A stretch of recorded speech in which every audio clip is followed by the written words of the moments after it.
We have plenty of animals with the word dragon in their name, but fire-breathing dragons are complete fantasy. With the possible exception of human performers who manipulate flames by spitting fuel, the animal kingdom doesn't feature any creatures that blow fire like a dragon. A dragon is a large, magical, legendary creature that appears in the folklore of multiple cultures worldwide. Beliefs about dragons vary considerably through regions, but dragons in Western cultures since the High Middle Ages have often been depicted as winged, horned, and capable of breathing fire.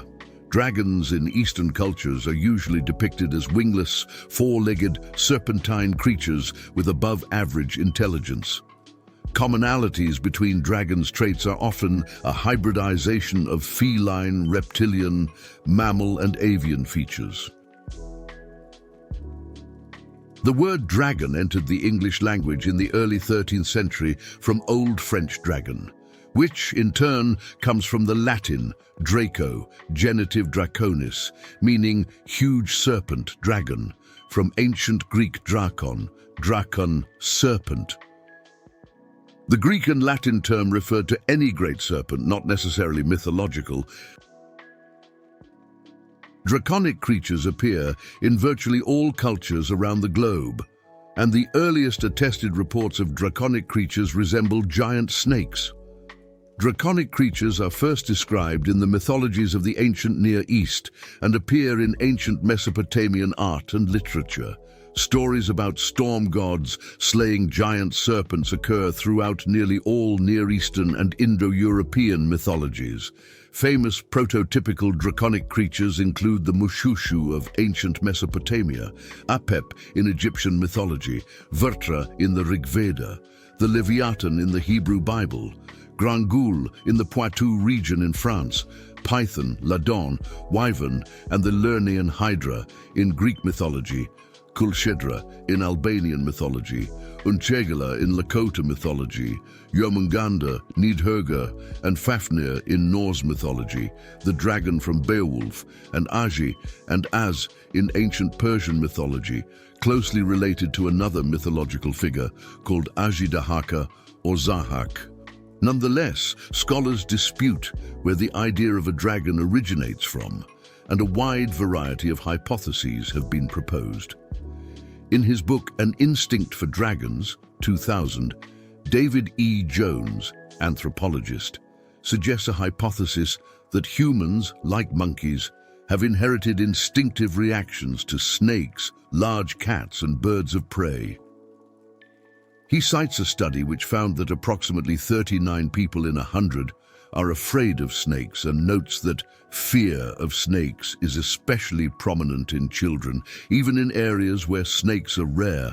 The earliest attested dragons all resemble snakes or have snake-like attributes. Jones therefore concludes that dragons appear in nearly all cultures because humans have an innate fear of snakes and other animals that were major predators of humans' primate ancestors.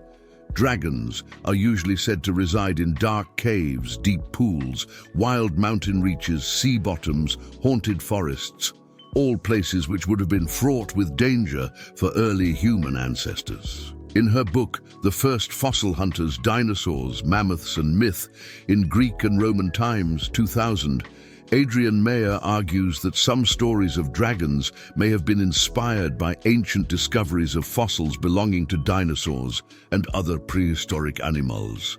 Nandan.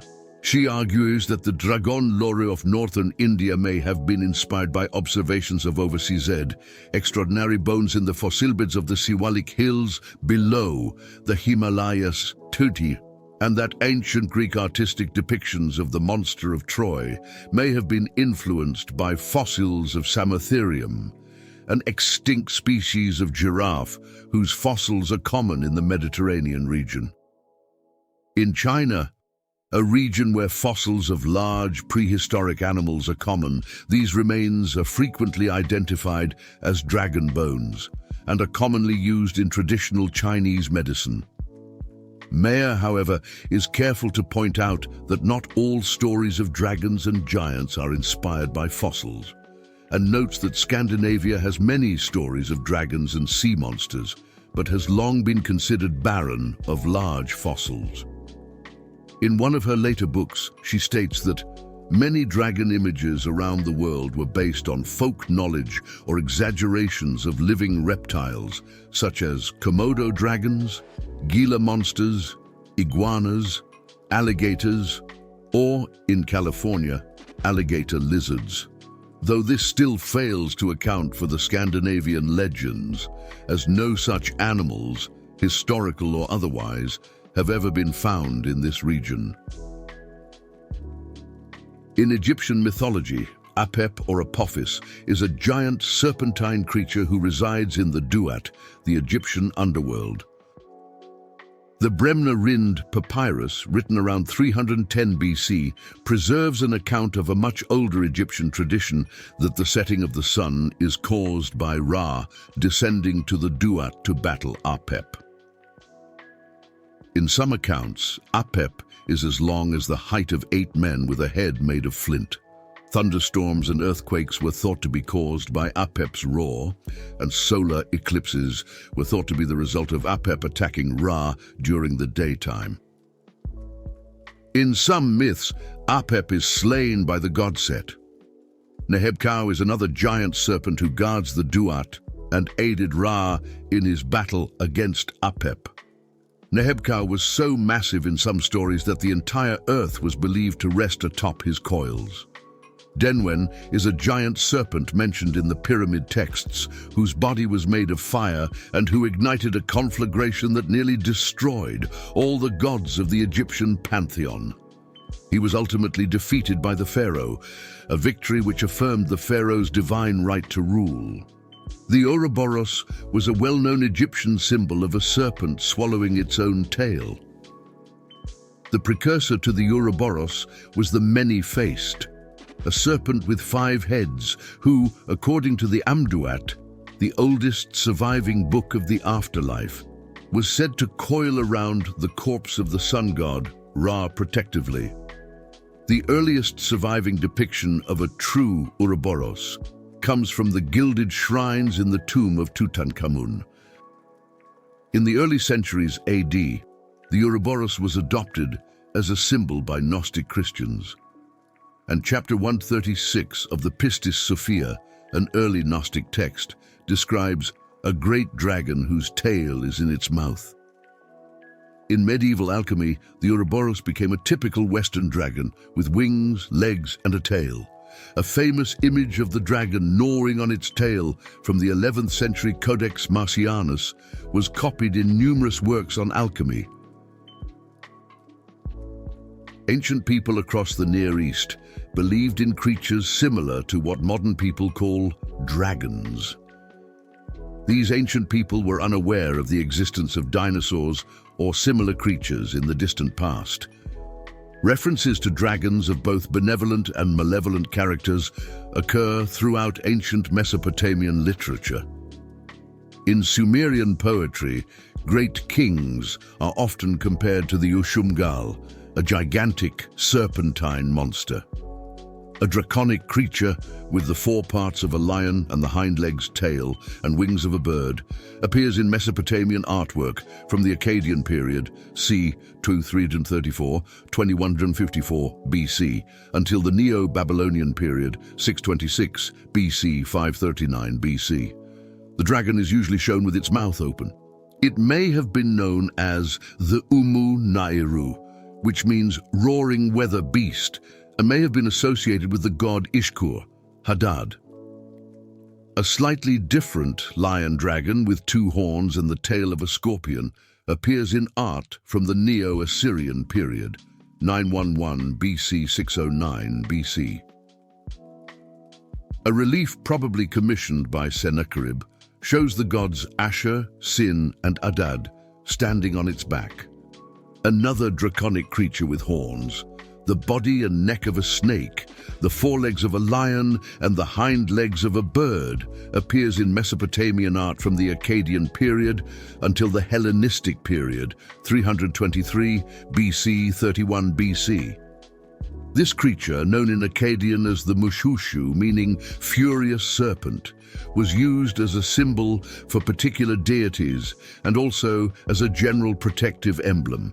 It seems to have originally been the attendant of the underworld god Ninazu, but later became the attendant to the Hurrian storm god Tishpak, as well as, later, Ninazu's son Ningish-Zida, the Babylonian national god Marduk, the scribal god Nabu, and the Assyrian national god Ashur. Scholars disagree regarding the appearance of Tiamat, the Babylonian goddess personifying primeval chaos, slain by Marduk in the Babylonian creation epic Enuma Elish. She was traditionally regarded by scholars as having had the form of a giant serpent, but several scholars have pointed out that this shape cannot be imputed to Tiamat with certainty, and she seems to have at least sometimes been regarded as anthropomorphic. Nonetheless, in some texts, she seems to be described with horns, a tail and a hide that no weapon can penetrate, all features which suggest she was conceived as some form of dragoness. The word dragon has come to be applied to the legendary creature in Chinese mythology, Lung, traditional long, simplified long, Japanese simplified long, pinyin long, which is associated with good fortune, and many East Asian deities and demigods have dragons as their personal mounts or companions. Dragons were also identified with the Emperor of China, who, during later Chinese imperial history, was the only one permitted to have dragons on his house, clothing, or personal articles. Archaeologist Zhou Chongfa believes that the Chinese word for dragon is an onomatopoeia of the sound of thunder, or lung in Cantonese. The Chinese dragon, simplified Chinese long, traditional Chinese long, pinyin long, is the highest-ranking creature in the Chinese animal hierarchy. Its origins are vague, but its ancestors can be found on Neolithic pottery, as well as Bronze Age ritual vessels. A number of popular stories deal with the rearing of dragons. The Zuo Zhuan, which was probably written during the Warring States period, describes a man named Dongfu, a descendant of Yang Xuan, who loved dragons, and because he could understand a dragon's will, he was able to tame them and raise them well. He served Emperor Shun, who gave him the family name Huanlong, meaning dragon raiser. In another story, Kong Jia, the 14th emperor of the Jia dynasty, was given a male and a female dragon as a reward for his obedience to the god of heaven, but could not train them. So he hired a dragon trainer named Liu Lai, who had learned how to train dragons from Huanlong. One day, the female dragon died unexpectedly, so Liu Lai secretly chopped her up, cooked her meat, and served it to the king, who loved it so much that he demanded Liu Lai to serve him the same meal again. Since Liu Lai had no means of procuring more dragon meat, he fled the palace. The Korean dragon is in many ways similar in appearance to other East Asian dragons, such as the Chinese and Japanese dragons. It differs from the Chinese dragon in that it developed a longer beard. Very occasionally, a dragon may be depicted as carrying an orb known as the Yeoju, the Korean name for the mythical Sintamani, in its claws or its mouth. It was said that whoever could wield the Yeoju was blessed with the abilities of omnipotence and creation at will, and that only four-toed dragons, who had thumbs with which to hold the orbs, were both wise and powerful enough to wield these orbs, as opposed to the lesser, three-toed dragons. As with China, the number 9 is significant and auspicious in Korea, and dragons were said to have 81 9 scales on their backs, representing yang essence. Dragons in Korean mythology are primarily benevolent beings related to water and agriculture, often considered bringers of rain and clouds. Hence, many Korean dragons are said to have resided in rivers, lakes, oceans, or even deep mountain ponds. And human journeys to undersea realms and especially the undersea palace of the Dragon King Yongwang, are common in Korean folklore. Japanese dragon myths amalgamate native legends with imported stories about dragons from China. Like some other dragons, most Japanese dragons are water deities associated with rainfall and bodies of water, and are typically depicted as large, wingless, serpentine creatures with clawed feet. Gould writes, 1896, 2328, the Japanese dragon is invariably figured as possessing 3 claws. A story about the samurai Minamoto no Mitsunaka tells that, while he was hunting in his own territory of Setsu, he dreamt under a tree and had a dream in which a beautiful woman appeared to him and begged him to save her land from a giant serpent which was defiling it. Mitsunaka agreed to help, and the maiden gave him a magnificent horse. When he woke up, the seahorse was standing before him. He rode it to the Sumiyoshi temple, where he prayed for 8 days. Then he confronted the serpent and slew it with an arrow. In the Rig Veda, the oldest of the 4 Vedas, Indra, the Vedic god of storms, battles Vrtra, a giant serpent who represents drought. Indra kills Vrtra using his Vajra, thunderbolt, and clears the path for rain, which is described in the form of cattle. You won the cows, hero. You won the Soma. You freed the 7 streams to flow. Rigveda 1.32:12. In another Rigvedic legend, the 3-headed serpent Vishvarupa, the son of Tvastar, guards a wealth of cows and horses. Indra delivers Vishvarupa to a god named Trita Aptya, who fights and kills him and sets his cattle free. Indra cuts off Vishvarupa's heads and drives the cattle home for Trita. This same story is alluded to in the younger Avesta, in which the hero Thraitaona, the son of Athbia, slays the 3-headed dragon Aji Dahaka and takes his 2 beautiful wives as spoils. Thraitaona's name, meaning 3rd grandson of the waters, indicates that Aji Dahaka, like Vrtra, was seen as a blocker of waters and cause of drought. As we conclude our quest to unravel the mystery of dragons, whether dragons are real or not, one thing is certain: their legacy endures. They continue to inspire, captivate, and spark our imagination in ways that few other creatures can.